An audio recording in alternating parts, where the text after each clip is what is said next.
नमस्कार विद्यार्थी मित्रांनो, विज्ञान विषयांतर्गत आपण ग्रॅव्हिटेशन गुरुत्वाकर्षण हा पाठ शिकत आहोत।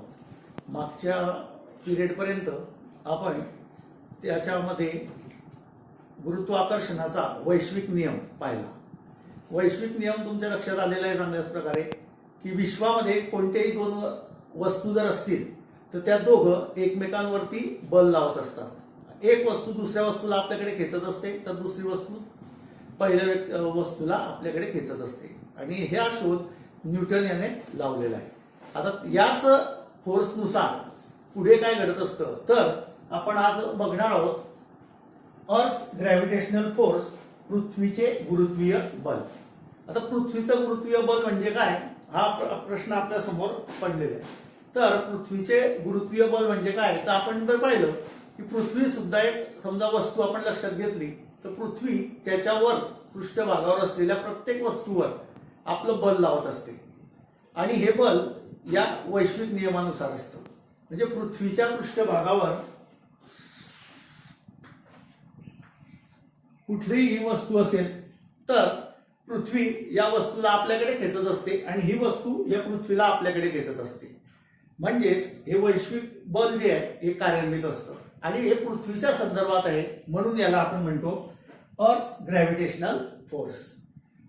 अर्थ exert force on the object, each object on the earth, then that force is called earth's gravitational force.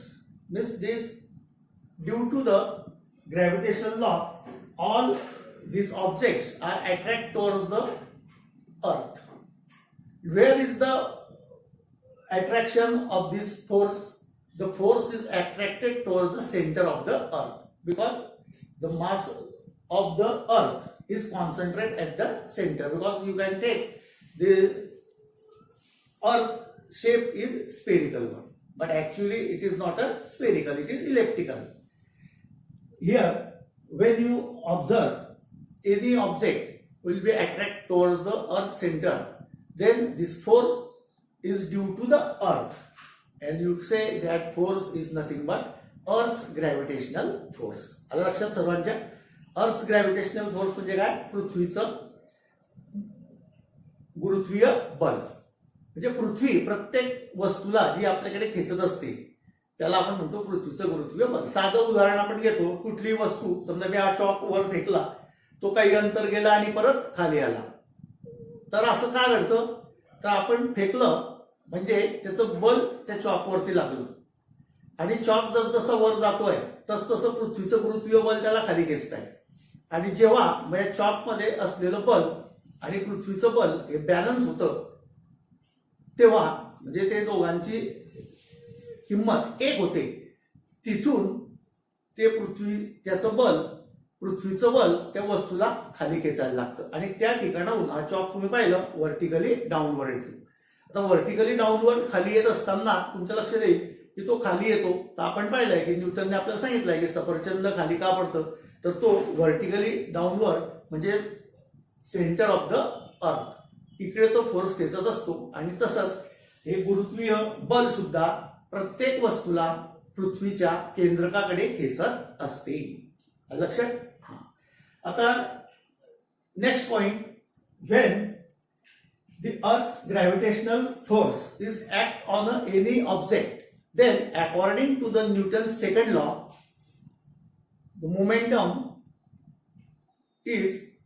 the change of momentum is directed towards the applied force. The applied force च्या दिशेने ते momentum असतं म्हणजे संवेग परिवर्तनाचा दर प्रयुक्त बलाशी समानुपाती असतो। याचा अर्थ असा की या प्रत्येक वस्तूवर गुरुत्वीय बल लागतं आणि गुरुत्वीय बलामुळे ती वस्तू खेचली जाते। आता जेव्हा कुठल्याही वस्तूवर बल लागतं तेव्हा आपण पाहिलं की त्याच्यामध्ये काय तयार होतं? त्वरण। म्हणजेच जे गुरुत्वीय त्वरण आहे पृथ्वीचं हे पृथ्वीच्या गुरुत्वीय बलामुळे तयार झालेलं असतं। म्हणजे जे त्वरण पृथ्वीच्या बलामुळे तयार होतं त्याला आपण म्हणतो गुरुत्वीय त्वरण।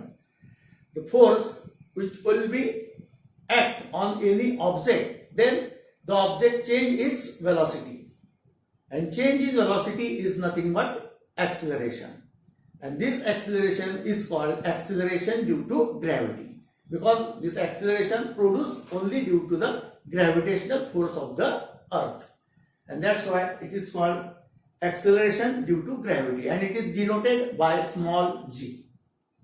It is denoted by small g, and this will be applied on the any object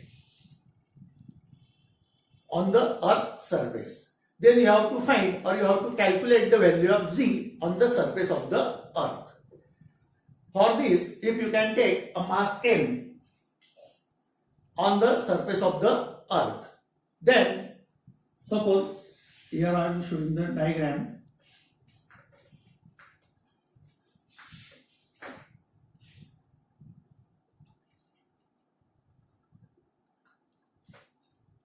This is a mass m, the object is having mass m, and this is the earth.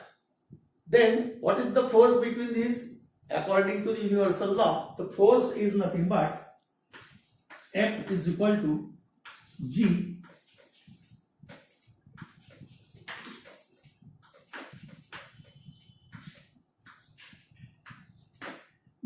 mm upon r square. His capital M is mass of the earth, small m is mass of the object, and r is distance between these.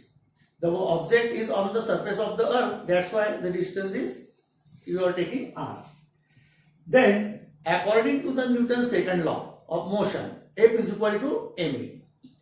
This F is equal to ma according to the Newton's second law. Here you are having two equations. The both equations, left hand side is same, then the right hand side also same. Then you have to take equal of these two. Then ma is equal to g mm upon r square. On the both side, the small m will be cut, and then here a is equal to g mm upon r square. But this a acceleration is nothing but acceleration due to gravity, and then you have to take this a is nothing but small g, and this g is equal to gm upon r square. Putting the value of these two, also this a is equal to gmm upon r square. Here this r square is nothing but the radius of the earth, because the object is on the surface of the earth, and then you replace this r by capital R square, and then here the g is the universal constant, m is the mass of the earth, r is the radius of the earth. Then putting the value of these three, 6.67 into 10 raised to minus 11 into 6 into 10 raised 24 kg upon 6.4 into 10 raised to 6. These are the value of mass of the earth, radius of the earth. These values are somewhat approximate, but when you do the experiment, then it will be correct. हे बघा विद्यार्थी मित्रांनो, आपल्याला माहिती आहे की इथे आता आपण बल आपण म्हणजे ऍक्सिलरेशन ड्यू टू ग्रॅव्हिटी जी ची किंमत काढतोय. ही जी ची किंमत काढताना आपल्याला दोन लॉज माहिती आहे. तिथं पहिला लॉ आहे आपला युनिव्हर्सल लॉ, त्याच्यानुसार एफ ची किंमत आहे G M M upon R square, आणि न्यूटनच्या दुसऱ्या नियमानुसार F is equal to M A. त्या दोघांच्या किमती टाकून आपल्याला इक्वेशन मिळालं. या इक्वेशन मध्ये ऍक्सिलरेशन म्हणजे ऍक्सिलरेशन ड्यू टू ग्रॅव्हिटी आहे, म्हणून ए इज रिप्लेस बाय जी.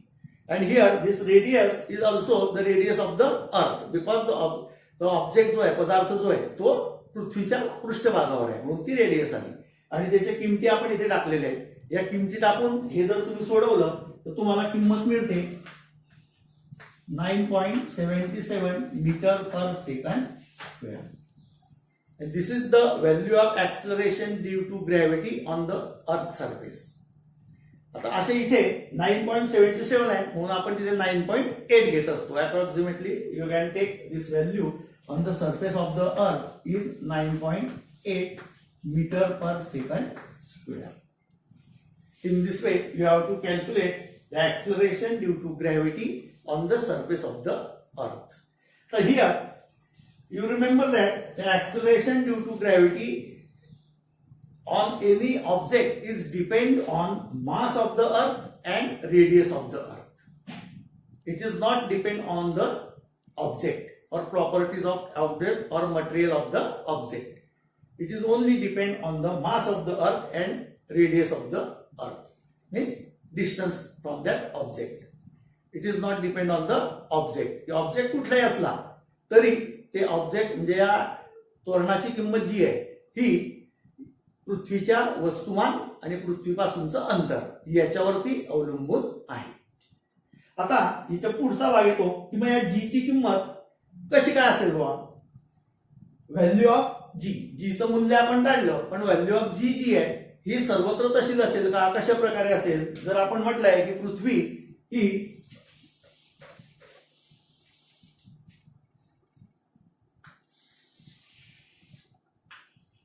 अशा प्रकारे इलेप्टिकल शेप मध्ये आहे तर या जीचं मूल्य मग आपण म्हटलंय की त्या अंतरावर अवलंबून असतं. मग अंतर कसं सारखंच असेल का हे, तर नाही. इथे आपल्याला दिसत आहे हे अंतर आणि हे अंतर हे जास्त कमी आहे. म्हणून या जीची जी किंमत आहे ही पृथ्वीच्या पृष्ठभागावरती सुद्धा वेगवेगळी आहे. एक्सेलरेशन ड्यू टू ग्रॅव्हिटी याची किंमत आपण बघली की ती किंमत पृष्ठभागावर काढली पण पृथ्वीचा आकार हा अशा प्रकारे लंब गोलाकार असल्यामुळे ध्रुव आणि विषुववृत्तावर त्याच्या किमती वेगवेगळ्या येतात. ध्रुवावर त्याची किंमत आहे 9.832 मीटर पर सेकंड स्क्वेअर तर विषुववृत्तावर तीच किंमत आहे 9.78 मीटर पर सेकंड स्क्वेअर. आता या दोघं किमतीत बदल काय झाला तुमच्या आकृतीतून लक्ष येत आहे की हे अंतर आणि हे अंतर हे कमी जास्त आहे आणि म्हणून याच्यावरती या जीच्या मूल्यामध्ये फरक पडतो. पण तो फरक एवढा विशेष काही असा कॅल्क्युलेशन करताना नाही भासत कारण आपण 2 डिजिट पर्यंत घेतलं तर इथे 9.8 किंमत येते. पुढचा डिजिट आपण सोडून देतो इथे 9.78 असल्यामुळे 9.8 असं आपण साधारणतः प्रयोग करताना वगैरे कॅल्क्युलेशन करताना ती किंमत तिथे घेत असतो. तर असं हे आकारावरून या जी ची किंमत आहे. Shape of the earth the value of G is different at the 2 places at the pole and the equator. नंतर दुसरा पार्ट येतो याच्यातला की याची किंमत ही उंचीनुसार बदलेल का. आता इथे उंची जी आपण घेतो की पृथ्वीचं रेडियस आपण पाहिली 6.4 इंटू 10⁻⁶. पण याच्या पलीकडे जाऊन जर वरती समजा विमान या पृथ्वीच्या 10 किलोमीटर वरपासून उडत असेल तर जी ची किंमत मध्ये काही फरक पडेल का, तर नाही. 10 किलोमीटर मध्ये या जी ची व्हॅल्यू जी बदलते ती अगदी नगण्य अशी असते. परंतु काही काही वेळेस जी जास्त उंची आपण वगैरे घेतली तर या जीचं मूल्य हे बदलत असतं त्या उंचीनुसार. तर पुस्तकात आपल्याला तो एक तक्ता तुम्हाला दिलेला आहे. त्या तक्त्यामध्ये या जीच्या किमती तुम्हाला इथे दाखवलेल्या आहेत. तर जी सरफेस ऑफ द अर्थ जर असेल तर 9.8 आहे. माउंट एव्हरेस्ट शिखरावर जर आपण गेलो तर तिथे 9.8 आहे. नंतर आपण हाईट वगैरे घेतली त्याच्यात मोजली तर 9.77 आहे. नंतर सॅटेलाइट जर आपण सोडला त्याची हाईट जर 400 किलोमीटर वर असली तर त्याच्यासाठी त्याचं मूल्य आहे 8.7. आणि नंतर कम्युनिकेशन सॅटेलाइट अगदी उंचावरती 35,700 किलोमीटरवर जर आपण तो सोडला तर त्याच्यासाठी जीचं मूल्य येतं 0.225 मीटर पर सेकंड स्क्वेअर. तर अशा प्रकारे उंचीनुसार या जीचं मूल्य हे बदलत जात असतं. नंतर तिसरा प्रकार येतो त्याची डेप्थ. आता पृथ्वीच्या आतमध्ये जर आपण शिरलो तर जीचं मूल्य काय होईल. आता पृथ्वीच्या आतमध्ये समजा अशा प्रकारे आपण आतमध्ये शिरत गेलो तर इथे आपल्या लक्षात येईल की रेडियस जी आहे रेडियस काय होत जाईल, कमी कमी होत जाईल. रेडियस कमी होईल म्हणजे आपली जे फोर्स आहे तो ऍक्सिलरेशन ड्यू टू ग्रॅव्हिटी हे वाढायला पाहिजे परंतु मास पण त्या प्रमाणात हे होईल. आणि म्हणून मास आणि रेडियस या दोघांचा विचार करता acceleration due to gravity g आहे at the centre of the earth decreases. त्या सेंटर ऑफ द अर्थला ऍक्सिलरेशन ड्यू टू ग्रॅव्हिटी काय होते, डिक्रीज होत जाते. मग आपला प्रश्न येईल की बाबा at the centre what is the acceleration. The acceleration due to gravity is 0 at the centre of the earth. अशा प्रकारे या जीचं मूल्य हे आपल्याला तिघं याच्यावरून काढता आलं. किंवा जीचं मूल्य कशा प्रकारे बदलत जातं तर ते आकारमान, त्याची साईज, त्याच्यानंतर जीचं मूल्य इक्वेटर आणि याच्यावरती पाहिलं आपण. नंतर दुसरा प्रकार होता उंचीनुसार. जर पृथ्वीच्या याच्यापासून जास्त उंच आपण येत गेलो तर जीच्या मूल्यामध्ये मात्र फरक पडत जातो. विशिष्ट उंचीवर मग त्याचं जीचं मूल्य आपल्याला ते वेगळं घ्यावं लागतं. तर अशा प्रकारे या जीचं मूल्य हे आपल्याला पृथ्वीच्या ग्रॅव्हिटेशन बद्दल काढता येतं. आता असं मून बद्दल जर तुम्ही म्हटलं तर मूनवरती जीचं मूल्य काय असेल तर 1/6 ऑफ द अर्थ. आपल्या अर्थपेक्षा 1/6 त्याच्यामध्ये असतं. म्हणजे आपण जर एखाद्या फोर्सने तिथे एक उडी मारली पृथ्वीवर तर तिथे आपण 6 वेळा उड्या मारू शकतो त्या प्रकारे. म्हणजे 6 पट तिथे ते मूल्य आहे. तर अशा प्रकारे हे आपण अर्थ म्हणजे अर्थ ग्रॅव्हिटेशनल ऍक्सिलरेशन हे पाहिलं. आता याच्या पुढचा भाग आहे की याच्यावर निगडित असलेला तो म्हणजे mass and weight. What is the mass and weight of the body. Mass, you know, the mass means matter contain or present in the object. या ऑब्जेक्ट मध्ये जे काही मॅटर कंटेन आहे, प्रेझेंट आहे, ते असलेलं मास त्या वस्तूचं असतं. म्हणजे आपण मराठीत त्याला म्हणतो किंवा द्रव्य संचय. एखाद्या वस्तूमध्ये असलेला द्रव्य संचय तर त्याचं मोजमाप जर आपण केलं तर ते त्याचं मास असतं. Mass is a scalar quantity. म्हणजे मास इज स्केलर क्वांटिटी आहे. What is the scalar and vector. You know the scalar means only magnitude is required, no requirement of the direction, and it is called scalar quantity. Mass is scalar quantity. The mass is everywhere is fixed, same. If you can go on the moon or other planet, then mass is not changed. वस्तुमान हे कुठल्याही ग्रहावर तुम्ही गेला तरी बदलत नाही. वस्तुमान हे फिक्स असतं. आणि वस्तुमानाचं एकक हे kilogram, KG.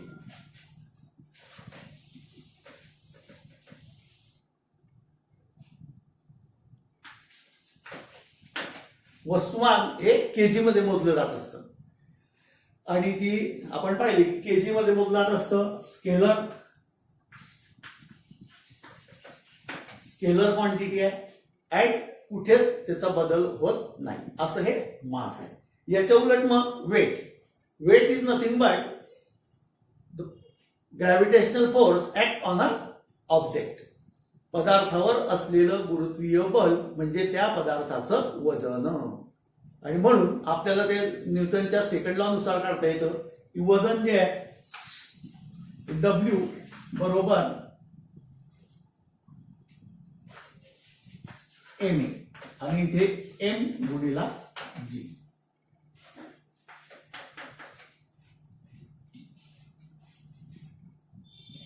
M g. M mass of the object, g acceleration due to gravity on that object. म्हणजे अशा प्रकारे वेट आपल्याला काढता येतं. वेट वजन काढताना त्या वस्तूचं वस्तुमान आणि त्या वस्तुमानावर लागलेलं गुरुत्वीय त्वरण यांचा गुणाकार म्हणजे त्या वस्तूचं वजन असतं. हे वजन नेहमी न्यूटन मध्ये मोजलं जातं.